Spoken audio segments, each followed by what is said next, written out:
ಅಲ್ಲಿ ಒಡಾಡ ಬರಸಿ ನೋಡ ದೀಪವ ಇದಕ್ಕೂ ಅದಕ್ಕೂ ಒಂದು ಗೊತ್ತಿಲ್ವಲ್ಲ.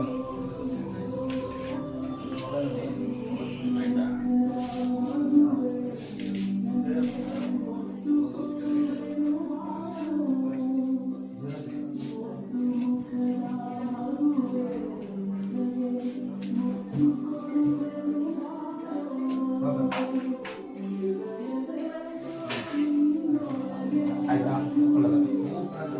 ಕಟ್ ಮಾಡೋದು ಕೇಳಿ ಅಣ್ಣ. ಕ್ಷೇತ್ರದ ಬಗ್ಗೆ ಮಾಹಿತಿ ಕೊಡಿ. ಹಾಂ ಸರ್, ನಮಸ್ತೆ ಎಲ್ಲರಿಗೂ. ಇಡೀ ನಮ್ಮ ಕರ್ನಾಟಕ ಜನತೆಗೆ ನಮಸ್ಕಾರ.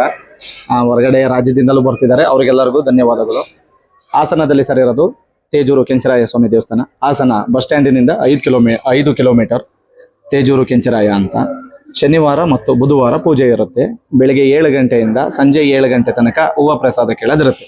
ಸ್ವಾಮಿ ಮೈ ಮೇಲೆ ಬಂದಾಗ ನುಡಿ ಕೇಳೋದಾದ್ರೆ ಶನಿವಾರ ಬುಧವಾರ ಬೆಳಗ್ಗೆ 10 ಗಂಟೆಗೆ ಇರಬೇಕಾಗುತ್ತೆ. ಮತ್ತು ಜನಗಳು ಒತ್ತಾಯದ ಮೇರೆಗೆ ಭಾನುವಾರಲೂ ಸಹ ಮಧ್ಯಾಹ್ನ 3 ಗಂಟೆ ತನಕ ಓಪನ್ ಕೊಡ್ತಿದ್ದೀವಿ. ಅದು ಹೂವು ಪ್ರಸಾದ ಕೇಳೋದಕ್ಕೆ, ದರ್ಶನಕ್ಕೆ ಮಾತ್ರ. ಈಗ ಫೆಬ್ರವರಿ ಜಾತ್ರೆ ಇದೆ, ಎಲ್ಲರೂ ದಯವಿಟ್ಟು ಬನ್ನಿ. ಹೇಳಿ ಸರ್. ಈಗ ಅದಲ್ಲದೆ ಇಲ್ಲಿ ಬೇರೆ ಏನಾದ್ರು ಸಮಸ್ಯೆ ಇದೆ, ಅದಕ್ಕೆ ಪರಿಹಾರನೂ ಸ್ವಾಮಿ ಹೇಳುತ್ತಾ ಯಾವ ತರ ಇದೆ? ಇಲ್ಲ ಸರ್, ಅದು ನಮಗೇನು ಗೊತ್ತಿಲ್ಲ.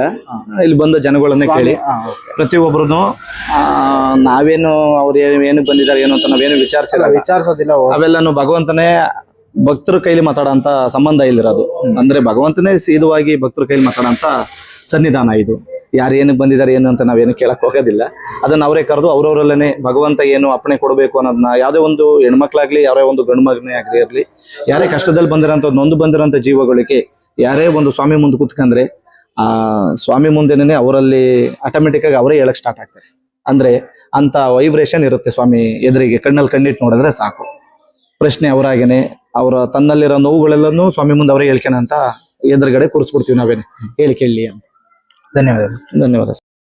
ನಮಸ್ತೆ ಸ್ನೇಹಿತರೆ, ನಾವು ಈಗ ವೀರ ಕೆಂಚರಾಯ ಸ್ವಾಮಿ ದೇವಸ್ಥಾನ ತೇಜೂರು ಈ ಕ್ಷೇತ್ರದಲ್ಲಿ ಇದ್ದೀವಿ. ಈ ಕ್ಷೇತ್ರದಲ್ಲಿ ಈಗಾಗಲೇ ವಿಡಿಯೋ ಮಾಡಿ ಹಾಕಿರುವಂತ ಹಾಗೆ ಇಲ್ಲಿ ಬಂದಿರುವ ಭಕ್ತಾದಿಗಳ ಅಭಿಪ್ರಾಯ. ನಾವು ಇಲ್ಲಿಗೆ ಈ 2.5 ತಿಂಗಳಿಂದ ಬರ್ತಾ ಇದೀವಿ. ಸ್ವಾಮಿ ನಮಗೆ ಬಂದಂಗೆ ಅನುಕೂಲ ಮಾಡಿಕೊಂಡು ಹೋಗ್ತಾ ಇದೆ. ಸ್ವಾಮಿ ನಂಬಿ ಬಂದಿದೀವಿ. ಯಾವುದೇ ಒಂದು ನನ್ನ ಕಷ್ಟನೆಲ್ಲ ಹೊಡ್ಕಂತ ಹೋಗ್ತಾ ಇದೆ. ಯಾವುದೇ ಒಂದು ಇಲ್ಲಿ ಫೀಸ್ ಇರೋದಿಲ್ಲ, ಏನೂ ಇಲ್ಲ. ನಮ್ಮ ಭಕ್ತಿ ನಮ್ಮ ಇದ್ರ ಅನುಗುಣವಾಗಿ ನಾವು ನಡ್ಕೊಂಡು ಹೋಗ್ಬಹುದು. ಇಲ್ಲಿ ಯಾವ ತರ ಪ್ರಶ್ನೆ ಕೇಳೋದು? ದೇವರ ಹತ್ರನೇ ಪ್ರಶ್ನೆ ಹೇಳೋದ? ಯಾವ ತರ? ದೇವ್ರು ಬಂದಾಗ ಅದೇ ನಮ್ಮ ಕಷ್ಟಗಳನ್ನು ಕೇಳಿ ಕರೆಯುತ್ತದೆ. ಕರೆದಾಗ ನಾವು ಸಾಲು ನಿಂತು ಹೋಗಿ ಸ್ವಾಮಿ ಅದೇ ಎಲ್ಲ ಹೇಳುತ್ತೆ. ಅವಾಗ ಕೇಳಿದಾಗ ಅದೆಲ್ಲ ಹೇಳುತ್ತೆ.